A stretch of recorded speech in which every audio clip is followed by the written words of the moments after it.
Videoni o'tkazib olishga shoshilmang. Hozir sizga bitta savolim bor, yaxshilab eshiting. Adashmasam, oldinlari sevgan insoningiz bor edi. Juda ham baxtli edingiz hayotda, kulib yurardingiz. Unga kerak bo'lgan payti dalda bo'lardingiz, ertalabgacha gaplashib chiqardingiz. Ertalab uyg'onganda uni xayollari bilan uyg'onib, uxlayotganda yana uni xayoli bilan yotardingiz.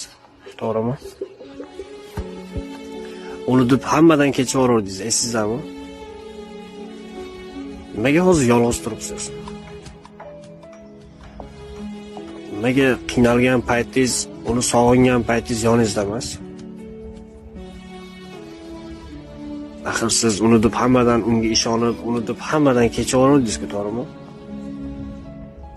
Nimaga hozir siz yoningizda emas? Sizni yolg'iz qoldirib ketdi.